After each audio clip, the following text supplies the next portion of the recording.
I sat beside David's hospital bed, my fingers gently wrapped around his.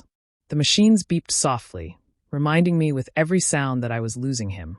His skin looked pale and thin, his breathing shallow. I had spent the last 3 nights here, barely sleeping, hoping for one more moment when he'd open his eyes and smile at me like he used to. The doctors had said it could be any day now. I was preparing myself to say goodbye to the man I thought I would grow old with. When his eyelids fluttered, I leaned closer and whispered, "It's okay, baby. You can rest now. I'll always love you." My voice trembled as tears rolled down my face. For a second, I thought I saw him try to smile, but it faded quickly. I sat there for a while longer, listening to the steady rhythm of his heart monitor, trying to memorize every detail, his hands, his wedding band, the faint smell of his cologne still lingering on his blanket. Eventually, I needed air. My chest felt heavy, my throat tight. I walked out into the hallway, still wiping my tears. The hospital was quiet, just the hum of fluorescent lights and distant chatter from the nurse's station. I leaned against the wall near the vending machine, trying to catch my breath. That's when I heard it, 2 nurses talking just around the corner. At first, I didn't pay attention. I was too lost in my own thoughts. But then one of them said David's name. I froze. "Did you see his visitor earlier today?" One of them said softly. "That young woman. She looked so sad." The other nurse replied, "Yeah, I did. Poor thing. He told her not to come today because his wife would be here." My stomach dropped. My heart started pounding so hard it almost drowned out their voices. I pressed myself closer to the wall, afraid to make a sound. "He looked so guilty," the first nurse added. "I can't imagine keeping something like that secret while you're dying." They kept talking, their voices fading as they walked away, but I couldn't hear anything else after that. My mind was spinning. Another visitor? A woman? Someone he didn't want me to see? I stood there in that hallway, unable to move.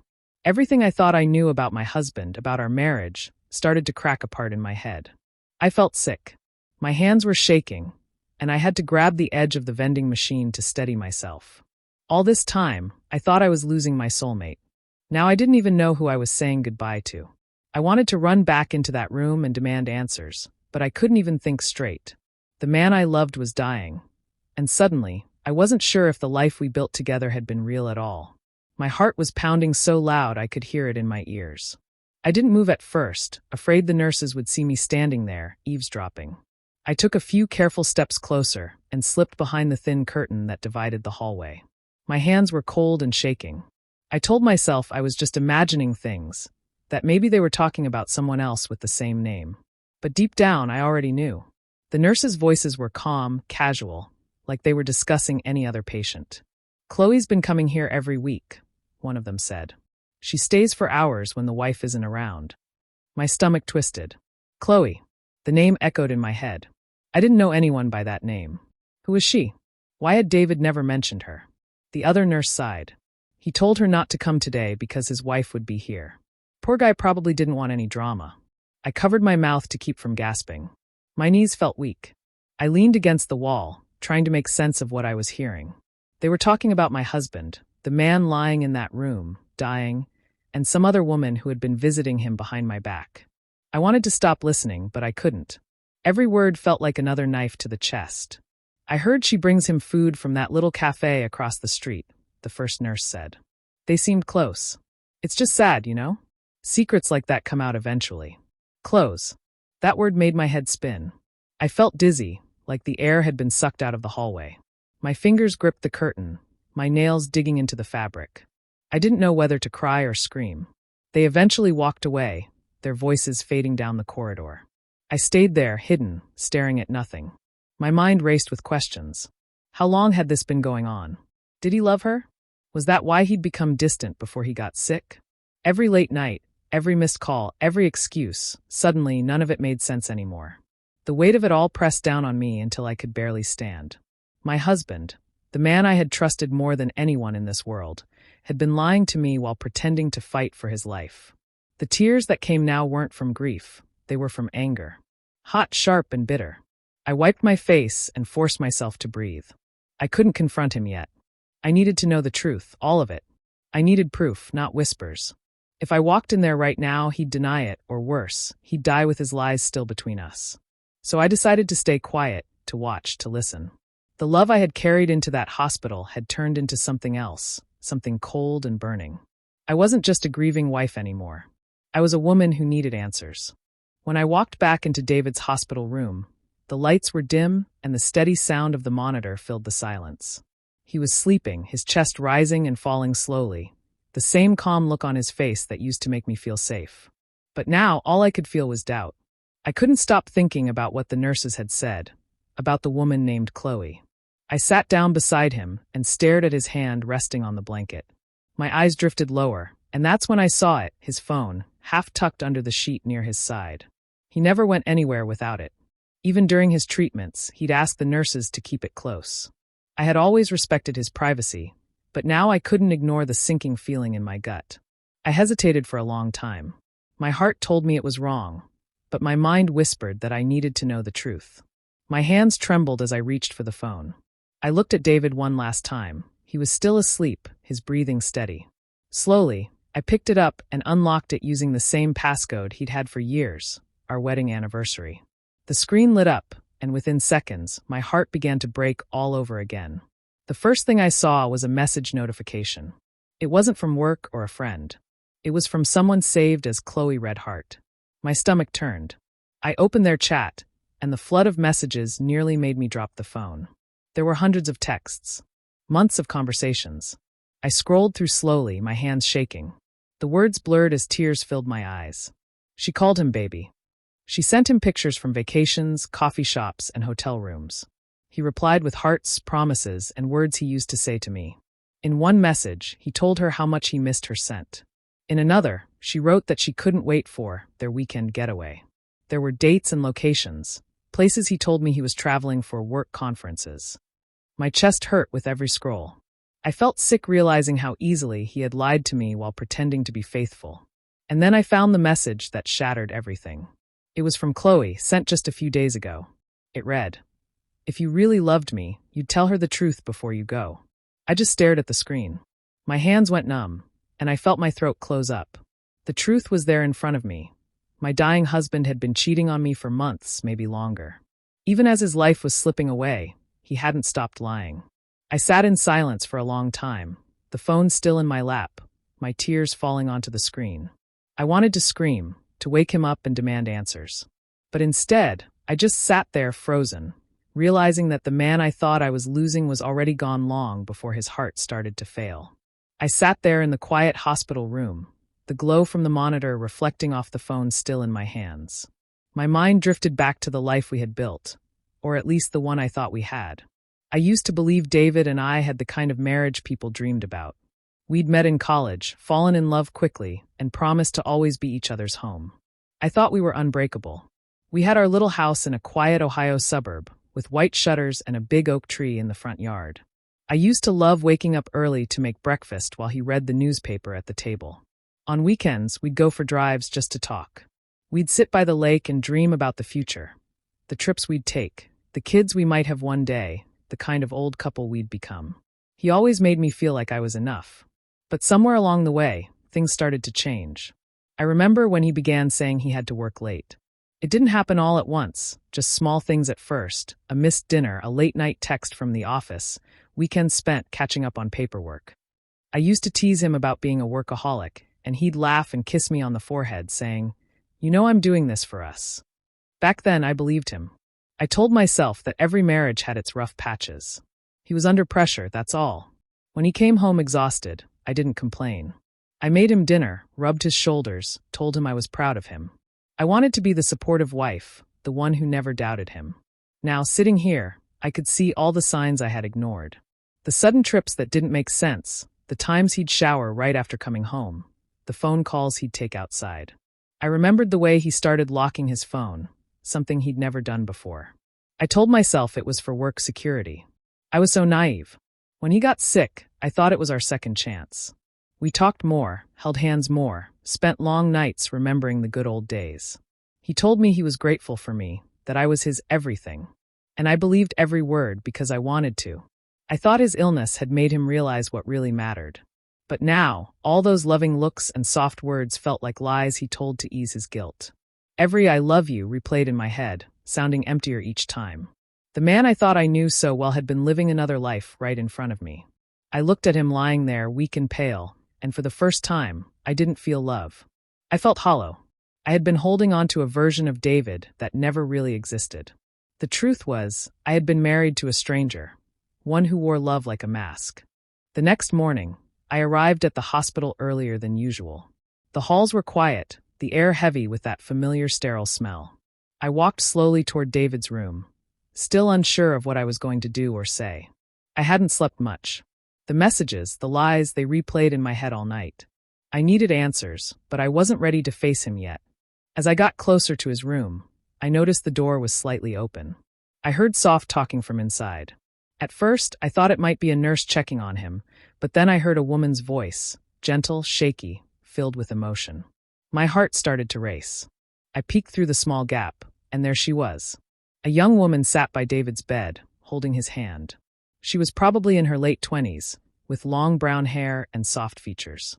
She looked nervous, her eyes red from crying. I didn't need anyone to tell me who she was. I just knew this was Chloe, the woman from the messages, the one who had been visiting him in secret. I froze in the hallway, my breath caught in my throat. I couldn't move, couldn't speak. I just stood there watching as she leaned closer, brushing her hand gently over his arm. "I'll never forget you," she whispered. Then she bent down and kissed his forehead tenderly. Something inside me twisted. My chest ached so badly I had to hold the wall to steady myself. I wanted to burst in there, scream, demand to know how she dared to be there. But I stayed silent, watching through the small opening. I needed to see everything, to understand just how deep this betrayal went. David didn't say anything. His eyes were half open, his breathing shallow. He looked too weak to respond, but there was no confusion on his face. He knew exactly who she was. That realization hit harder than anything else. He had allowed this. Even on what might be his last days, he had chosen to share them with her too. After a few minutes, Chloe stood up, wiping her tears. She took one last look at him, whispered something I couldn't hear, and slowly walked out. I quickly stepped back so she wouldn't see me. My hands were trembling. When she passed by, she didn't even glance my way. She had no idea I was there. When she disappeared down the hallway, I took a deep breath and walked into the room. David stirred a little, his eyes fluttering open for a second. "Melissa," he murmured weakly, trying to smile. I stood there, my heart pounding, forcing myself to stay calm. I wanted to ask him everything right then, who she was, how long, why. But I didn't. Not yet. I needed to hear it from him, and I needed to be ready when I did. So I sat down beside him, quietly, pretending nothing had happened. Inside, though, I was burning. That evening, the room was quiet except for the steady beeping of the monitor. The sun had gone down, and the soft light from the lamp cast long shadows across the floor. I sat beside David, watching his chest rise and fall. His breathing sounded uneven, heavier than before. I didn't say much. My mind was too full of questions I couldn't ask yet. After a while, he stirred. His eyes opened slowly, and for the first time that day, he looked straight at me. His hand moved weakly, searching for mine. I hesitated but finally reached out and held it. His skin felt cold. "Melissa," he whispered, his voice barely there. "I'm sorry for everything." The words hit me like a punch. I froze, my heart racing. My throat felt tight, but I forced myself to ask, "What do you mean?" He swallowed hard, struggling to speak. "There's something I need to tell you," he said, his eyes glistening. He paused, his breathing shallow. "I didn't want you to find out this way." For a moment, I thought he was going to say it, the truth about Chloe, about everything he'd hidden. My pulse quickened as I leaned closer. "David, please," I whispered. "Tell me what you need to say." But he couldn't. His eyes fluttered shut again, and his grip on my hand loosened. He tried to speak, but only a faint sound came out, a breath that carried no words. I could see the pain on his face, the guilt, the regret, or maybe it was just the weakness of his body giving up. I wanted to shake him, to make him finish his sentence. My mind screamed for answers, but I couldn't bring myself to push him. Part of me still cared, still saw the man I had once loved. "Don't talk now," I said softly, forcing calm into my voice even though my chest burned. "Just rest, okay? You need to rest." He gave a tiny nod as if he understood, and then his eyes closed again. I sat there for hours, holding his hand, watching the rise and fall of his chest grow slower. The nurses came in a few times to check on him, but I barely noticed. My thoughts were spinning, half anger, half grief. Sometime after midnight, I realized the room had gone silent. The monitor that had filled the air with steady beeps had stopped. I looked at him, waiting for his chest to move, but it didn't. His hand lay still in mine. The tears came quietly, without control. I wasn't crying for the man who had just died. I was crying for the life I thought we had. The truth was, I didn't know who David really was anymore. I mourned the illusion, the love that had never been real. The man beside me was gone, but the betrayal he left behind still lived inside me, heavy and unspoken. A week after the funeral, the house felt unbearably quiet. Every sound echoed, the creak of the floor, the ticking clock, the distant hum of traffic outside. I had boxed up most of David's things, but his presence still lingered everywhere. I kept waiting for the grief to fade, but it didn't. Instead, it mixed with anger and confusion until I couldn't tell one feeling from another. One morning, my phone rang. The voice on the other end was calm and professional. "Mrs. Carter, this is Robert Hayes. I was your husband's attorney. He left behind a letter for you and some instructions I've been asked to deliver personally." My stomach tightened. "A letter?" I repeated, unsure if I even wanted to know what it said. "Yes," he said gently. "If you're available, I'd like to meet at my office this afternoon." A few hours later, I found myself sitting across from him in a quiet room that smelled faintly of old paper and coffee. Robert was an older man with kind eyes, but even he seemed uneasy as he placed a sealed envelope on the table. "This was written by David about 2 weeks before his passing," he said. "He wanted you to have it privately before we discussed the rest of the estate." My hands shook as I picked it up. The handwriting on the envelope was David's, neat, familiar. For a moment, I couldn't bring myself to open it. Finally, I took a deep breath and tore it open. His words began softly, almost lovingly. He thanked me for standing by him during his illness, said I had been his strength. Then halfway through, the tone changed. He wrote that he needed to confess something before leaving this world. He admitted that he had been unfaithful, that he had been seeing someone named Chloe. My chest tightened as I kept reading. He said he never stopped loving me, that he had made mistakes but didn't want me to hate him forever.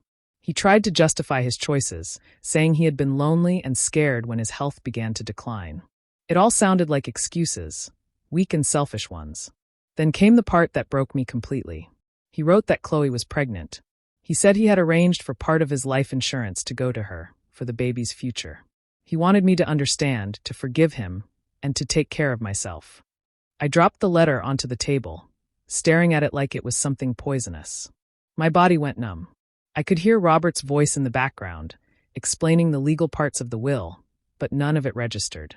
All I could think about was that while I had been nursing him, praying for him, crying for him, he had been planning a future with someone else's child. Tears blurred my vision. The betrayal burned deeper than anything death could bring. I thought I had already lost everything when David died, but in that moment, I realized I had lost him long before his heart stopped beating. For days, I could barely eat or sleep. The letter sat on the table, its pages crumpled and stained with my tears. Every time I tried to move on, the words came back to haunt me. Chloe is pregnant. The man I had loved for 12 years had not only betrayed me, but had planned to take care of his mistress and her child with the money meant for our future. My sadness slowly turned into something else, something sharp and cold. I wasn't going to let his lies live on after he was gone. A week later, I called Robert Hayes again. He sounded surprised to hear from me. "Mrs. Carter," he said gently, "how are you holding up?" "I'm not," I said plainly. "But I need to ask you something important. About the insurance policy." He hesitated. "Yes, what about it?" "I want to know if I can challenge it," I said. "If he lied in those documents about his marriage, his dependents, anything, can I fight it?" There was a long pause. Then his voice softened. "If there was misrepresentation, yes. You may have legal grounds. But are you sure you want to go through with this? It will be messy." I didn't even have to think about it. "I'm sure," I said.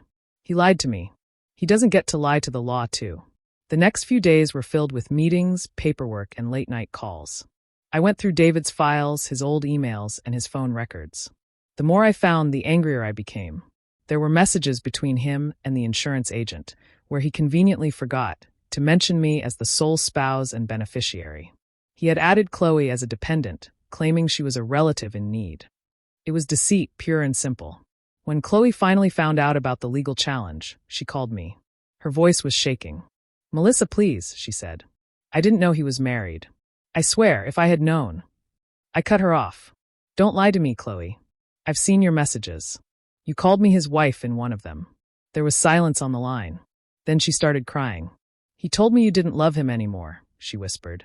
He said you were cold, that the marriage was already over.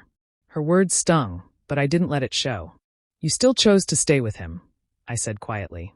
You still visited him in secret. You knew exactly what you were doing. Then I hung up.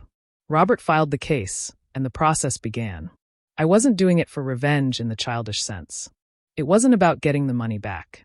It was about the principle, about making sure David's lies didn't win. For the first time in weeks, I felt like I was standing up for myself. He had stolen my trust, my love, and my peace. But this was something he couldn't control from the grave. My pain had turned into purpose. I was finally fighting back. The day of the court hearing arrived faster than I expected. I sat quietly in the front row, my hands cold, my heart steady.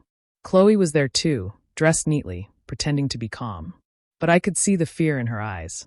The judge reviewed everything, the text messages, the insurance documents, the statements from Robert and the insurance company. It was all laid out piece by piece, showing how David had lied on official papers and how Chloe had knowingly benefited from it. When the decision finally came, the courtroom fell silent. The judge's voice was firm. Based on the evidence presented, the court finds that the policy was obtained under false representation. The secondary beneficiary's claim is void. The full insurance payout will revert to Mrs. Melissa Carter. For a moment, I couldn't breathe. It was over. Chloe's face turned pale, and tears filled her eyes. She stood up suddenly, her voice breaking. This isn't fair. He loved me. He wanted me to have it. But no one responded. The judge simply nodded to the bailiff, and Chloe rushed out of the courtroom, crying and covering her face. The sound of her heels faded down the hall, leaving behind a heavy silence. Robert turned to me and placed a hand on my shoulder. You did the right thing, he said softly. I nodded, though my chest felt tight. Right didn't always feel good. It just felt necessary. In the weeks that followed, I received the insurance payout. The money didn't bring comfort. It only reminded me of what I had lost and what had been broken beyond repair. But I wanted to turn something dark into something meaningful. After much thought, I decided to donate a portion of it to a heart charity in David's name. Heart disease had taken him, and despite everything, a small part of me still wanted to remember the man I had once loved. Not the liar, but the husband who, at least for a time, made me believe in love. I sold our house not long after. Every room carried memories I no longer wanted to keep. The laughter, the arguments, the lies hidden beneath ordinary moments. I packed only a few boxes, photos of my parents, some clothes, and the framed picture from our wedding day. I didn't hate the woman in that photo anymore. She had loved with all her heart, and that wasn't her mistake. I moved to a smaller city near the coast, somewhere quiet where no one knew my story. The air felt lighter there. I found a simple apartment, started volunteering at a local clinic, and took long walks by the water in the evenings. For the first time in years, I felt peace. Not joy, not excitement, but peace. I no longer carried the weight of pretending. The lies were gone, the secrets buried, and the past finally behind me. I wasn't just free of David. I was free of the illusion. A year passed before I gathered the courage to visit David's grave. The morning air was cool, the kind that brushed softly against the skin and made everything feel still. I carried only one thing with me, a single white rose. No bouquet, no letter, no tears this time. Just quiet acceptance. The cemetery was nearly empty. A few birds sang in the distance, their voices light against the silence. When I reached his headstone, I stood for a moment, staring at his name etched in stone. It used to make me cry seeing it, but now it didn't. It just felt final, like a chapter long overdue for closure. I knelt down and placed the rose carefully on the ground. For a few seconds, I said nothing. I just breathed and looked at the stone that marked where everything, the love, the lies, the promises, ended. Then I finally spoke, my voice steady and calm. Goodbye, David. This time I mean it. It wasn't said with hate or pain, just truth. I had already cried enough tears for him. I had screamed, grieved, fought, and survived. But standing there, I realized that forgiveness wasn't about him. It was about freeing myself from everything he left behind. The doubt, the betrayal, the heartbreak that had once swallowed my life whole. I thought about the years we spent together, how I had believed in every word, every touch, every I love you. Back then, I would have done anything for him. Now, I understood that the woman I was, the one who trusted too much and questioned too little, was gone too. In her place stood someone stronger, wiser, and finally unafraid to live on her own terms. I ran my fingers lightly over his name one last time, then stood up. The white rose looked simple against the dark stone, pure, peaceful, untouched by the pain that had once surrounded us. It wasn't a symbol of love anymore. It was a symbol of release. As I walked away, the weight that had lived in my chest for so long began to lift. Every step away from that grave felt like reclaiming a piece of myself that had been buried with him. The sky was clear, and the wind carried a faint scent of spring. I smiled, a real, quiet smile that came from somewhere deep inside. I didn't need revenge anymore. I didn't need answers. I didn't even need closure from him. I had already given that to myself. For the first time, I wasn't Melissa Carter, the widow of a cheating husband. I was Melissa, just Melissa, whole, alive, and free. As I reached the end of the cemetery path, I looked back one last time and whispered, "Thank you for the lesson."